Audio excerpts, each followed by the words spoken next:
You're listening to the Legal Talk Network.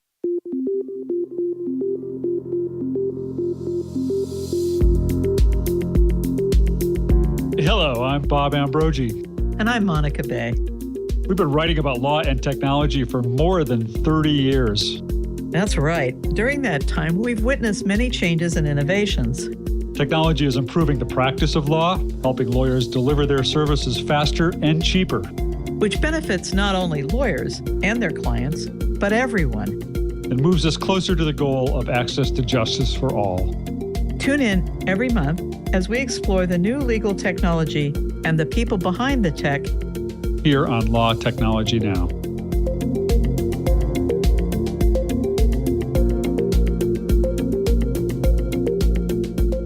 Welcome to another edition of Law Technology Now on Legal Talk Network. I'm Monica Bay, and our guest today is Alma Asay. Welcome to the show. Thank you so much, Monica. I'm excited to speak with you today. Me too.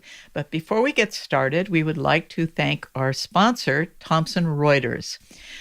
Its demystifying artificial intelligence will be done in 7 single steps. AI will create change, but managing change doesn't just happen. Visit legalsolutions.com/AI to learn more.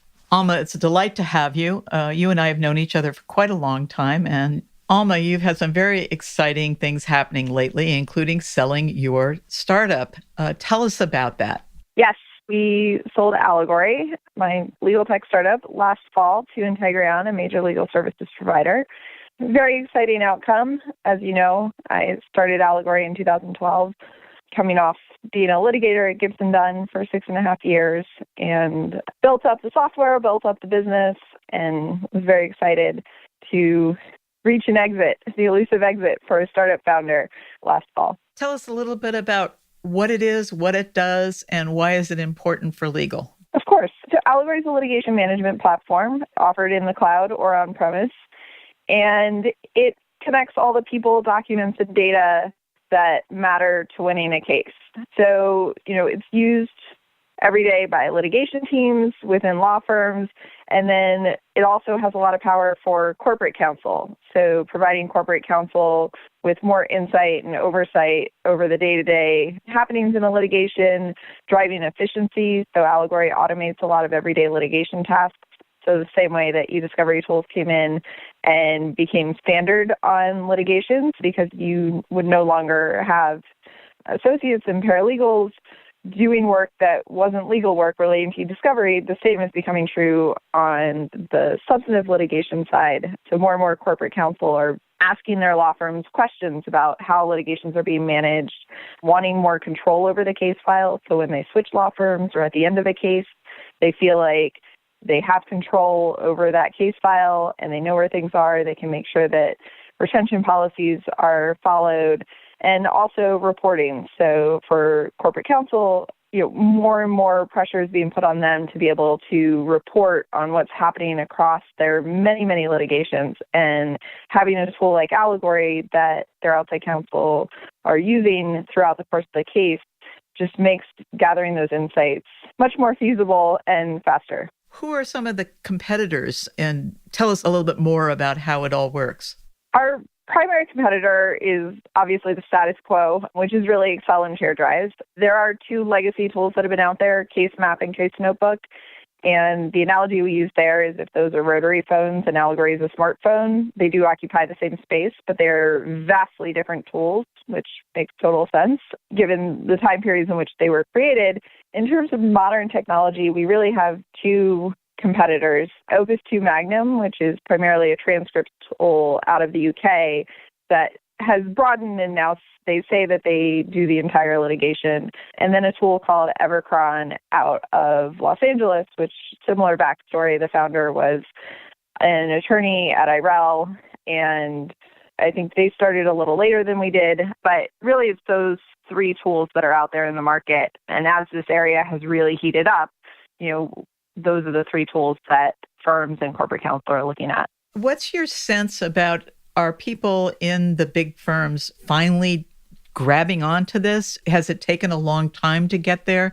And how did you get them to say yes? It's certainly taken a lot longer than I anticipated. When I first came up with the idea in 2011, it seemed obvious that this is where things were going after e-discovery, that this would be the next big wave, because once you bring that efficiency to the e-discovery side, the volume of data is impacting the traditional scope of litigation as well. And it seemed obvious that corporate counsel and law firms would need to start turning to that. And how do you manage the many more key documents and the many more witnesses and depositions that are being caused just by living in a digital age?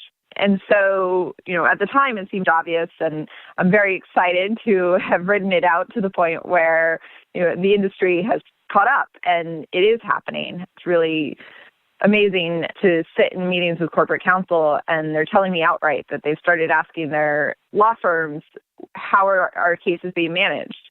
These are questions that weren't being asked before, in the same way that once upon a time, corporate counsel weren't asking their law firms how e-discovery was being conducted.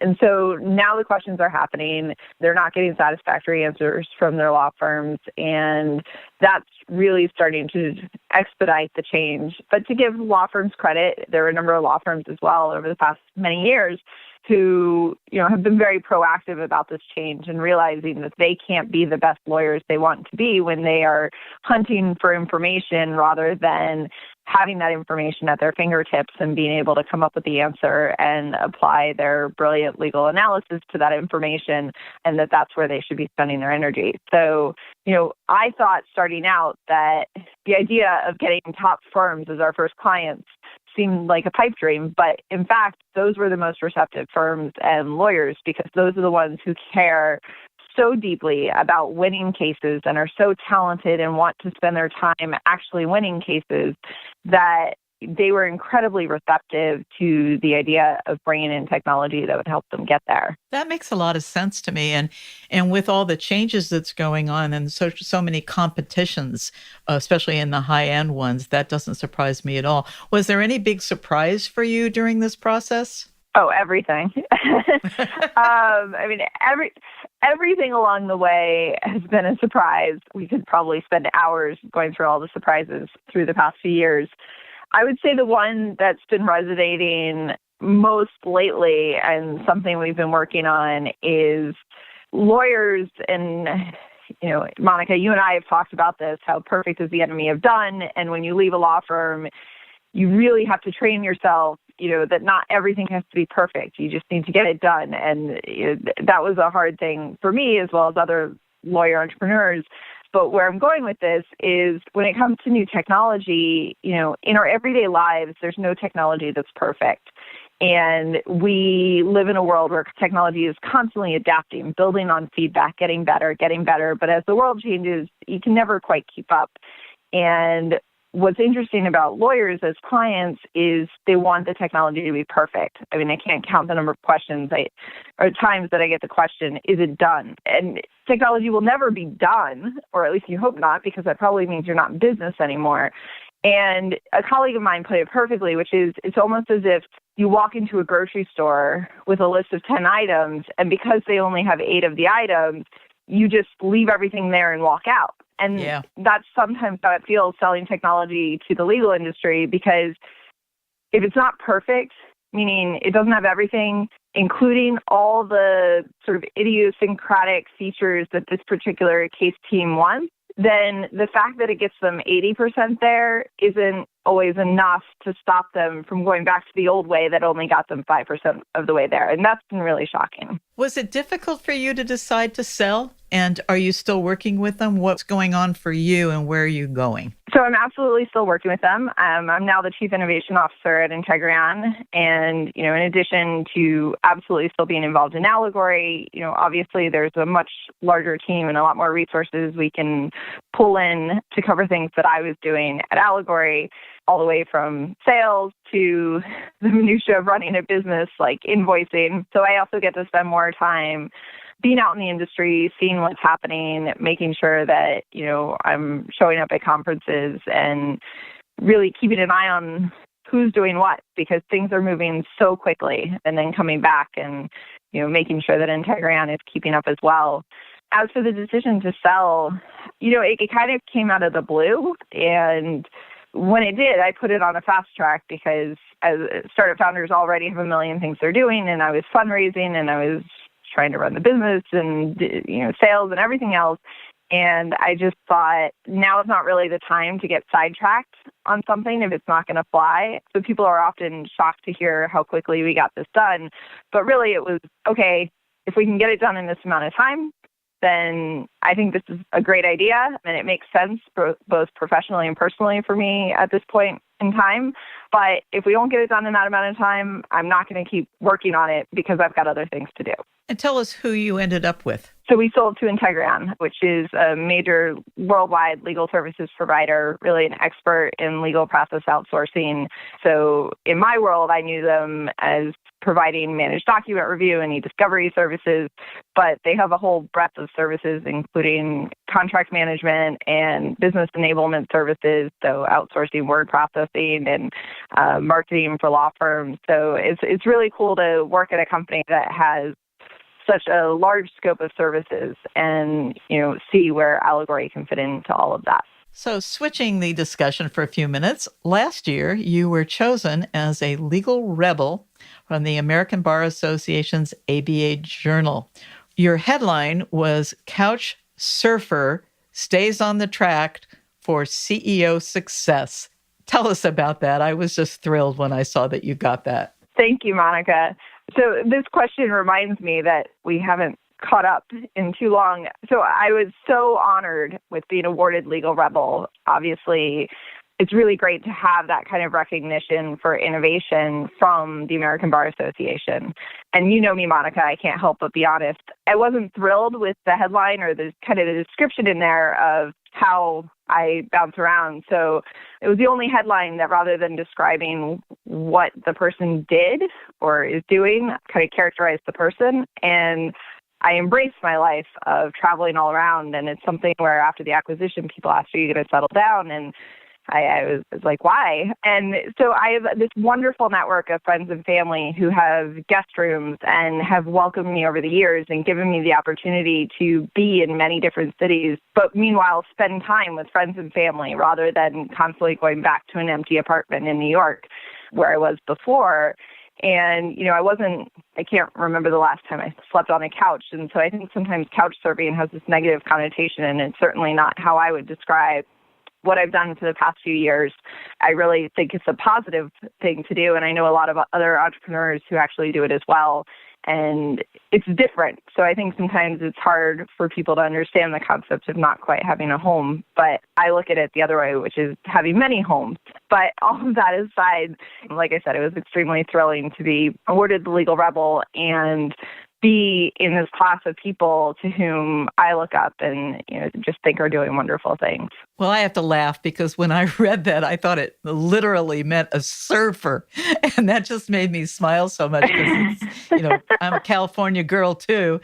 And, I grew up in California and so forth and so on. And I just loved that thing. I just laughed so hard. I thought it was just hilarious. And now that you've said you're talking about being on a couch, it makes it even better. So I would say own that. I think it's absolutely great. It just made me smile. We're going to take a quick break to hear a message from our sponsor. Nowadays, there are as many definitions of artificial intelligence as there are companies trying to pitch AI solutions. So how do law firms know how and when to incorporate artificial intelligence? More and more law firms are starting to leverage AI across a broad range of applications. Legal research, litigation strategy, e-discovery, self-help online legal services, dispute resolution models, and contract review and analysis. Visit legalsolutions.com/AI to see how Thomson Reuters is helping legal professionals like you understand the impact and opportunities of this revolutionary technology and how to use it to deliver your best work faster and more accurately than ever.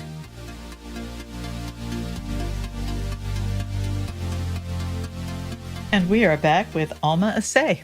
Alma, you've really been very, very visible as a woman in Silicon Valley and, as you've said, throughout the United States. That's not an easy thing to do. And we still are facing with 20% of women in tech in Silicon Valley. And I think that's just as bad, if not worse, throughout the United States and other places. I'm hoping that the Me Too explosion is going to help us in big law too. But I'm curious as to your experiences and what do you think we need to do to get more women in our area? I wish I had the magic bullet for this. It's such a chicken and the egg. I think we need more women role models who are out there and who are open to sharing their stories and open to mentoring women who are coming up the ranks, not feeling like, well, I went through it, so they have to go through it. And it really is a difficult thing as long as, VCs are so locked down, because you have these women and they are building brilliant businesses and have operations down, have the idea, have the strategy. But if you don't have the money, a lot of times you're not going to get to that next step in the way that a lot of these, male-led businesses are able to do, because they get all of this funding. And it is incredibly frustrating. And, this may not be a straight gender thing, but it's incredibly frustrating to watch, some of the things that do get funded versus some of the brilliant businesses that I see, and to know that they aren't getting funding and therefore might not make it to the next step and therefore aren't able to set an example for how successful a female-led business can be because they aren't given the opportunity. And I think for the women who have made it and, are at that level, they're so in demand that, they're stretched very thin. So until we find a way to get more women involved at the VC level, on the tech side, and in partnerships within law firms, and have women creating this safe, open space and setting themselves up as role models, I think it's going to be very, very difficult. And that's not to say that men aren't wonderful at creating safe spaces and, creating a place where women can go for mentorship and opportunities. But it's a different thing when you actually see the women ahead of you succeeding and can get tips on how to succeed, because there are definitely obstacles along the way in business, in legal. And when you don't feel like there's someone like you to go to and ask for advice on how to deal with things, you're really just getting advice on how someone who is very different from you would have dealt with those things. So it can just be an extra challenge on top of everything else. I know I've talked more about the problem than the solution, but I think what I try to do is just be someone who's not afraid to go out there and speak my mind and talk about the challenges that I've had, and talk with women who, either on the legal side or the tech side, who, are facing things that seem to be in their way, and encourage them to be open and mostly to speak up and, not to be afraid to speak your mind or to leave, because there are just so many opportunities out there, which I think sometimes isn't apparent when you're in these situations. I think that's excellent, and keep doing it, because we really need to get the young women opportunities as much as we possibly can. And speaking of opportunities, you are going to be on a wonderful panel that is going to be on the 4th of April. Tell us about the Legal Tech Founders Then and Now. Thanks, Monica. This is a panel that I'm really excited about. I just realized that your last question kind of leads into this one. Years ago, I used to look around and see people up on stage or see people on panels and think, how do you get up there? How does that happen? And one of the things that I've learned along the way, and really, it took a while to learn, is the power of asking. And it's not something that women are always great at. So after I sold my business, I would have all these individual conversations with newer startup founders about what that was like, what the process was like, how we got there, so many questions. And I just thought, I'm getting these questions all the time. Wouldn't it be great to do this in an open forum where everyone could kind of be a fly on the wall? And nobody's necessarily going to suddenly have that idea who's creating a conference. So I emailed Roland. And again, it's just the power of asking. I emailed Roland and I said, I have a suggestion for a panel. What do you think? And I had spoken with Daniel recently before that about the sale of his business. And of course, his story is very different, but he went through a lot of the same challenges. And I have known Michael for years, and we all sold our businesses within the last year. And yet I've known these guys for years, and we kind of came up together. And then I recently met Ryan and Haley, who started their businesses in 2016. And I just think they are absolutely dynamite, and what they're doing is incredible. And they were two of the people who were asking these questions because they're very smart, forward thinking. They want to know what comes next. But it's interesting because, on the surface, it seems kind of ridiculous to say then and now. It's only been a few years. And yet when you look at all that's happened in legal innovation over the past few years, it's really been a sea change. I mean, when we started in 2012, the first conference that I went to was legal tech, industrial legal tech. As a startup, paid $7,500 for a booth, just like any well-established legal tech company. There really wasn't a legal tech community or this focus on startups within law schools or within law firms. So I think Haley and Ryan are terrific examples of this because, Ryan, his company Ping took part in the recently launched Mishcon MDR Labs, and Haley is in part funded by Nextlaw Labs. And so their journey is very different from the journey that Daniel and Michael and I had just a few years ago, where none of this was happening. And it was kind of like starting from scratch. And there's been so much change over the past few years. So I think that'll be a cool dynamic. And then I'm just excited to be able to have an open conversation about what the acquisition process is like, because I think it very much is a black box. And I didn't see a lot of people talking about it. And I had no idea what I was getting myself into. And so I just thought that this might be something that would be helpful for other people launching startups, especially legal tech startups, and sort of get the word out and put as much information out there as possible on the good, the bad, the ugly, all of it. The Legal Tech Founders will be on the 4th of April. And can you tell us again who the people will be? And I know that it is in Stanford Law School. Free. Yep, it's at Stanford and it's free. And it'll be myself, Alma, the founder of Allegory, which sold to Integreon, Daniel Lewis, the founder of Ravel, which sold to Lexis, Michael Sander, the founder of Docket Alarm, which sold to Fastcase. So those are the then founders of a few years ago. And then Haley Altman, the founder of Doxley, and Ryan Alshak, the founder of Ping, or co-founder. And of course, on the 5th of April will be Codex Future Law Conference. I think it's their 6th year now. So a lot is going on at Stanford. Unfortunately, we're running out of time. I could talk with you forever, as we've often done.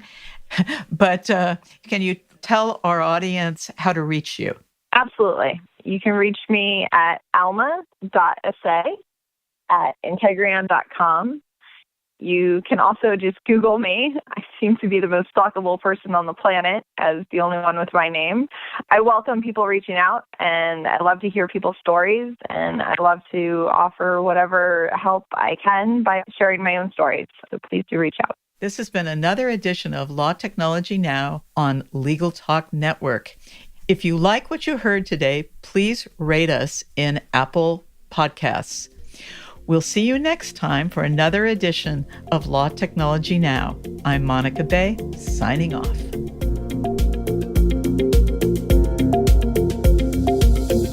If you'd like more information about what you've heard today, please visit LegalTalkNetwork.com. Subscribe via iTunes and RSS. Find us on Twitter and Facebook, or download our free Legal Talk Network app in Google Play and iTunes. The views expressed by the participants of this program are their own and do not represent the views of, nor are they endorsed by, Legal Talk Network, its officers, directors, employees, agents, representatives, shareholders, and subsidiaries. None of the content should be considered legal advice. As always, consult a lawyer.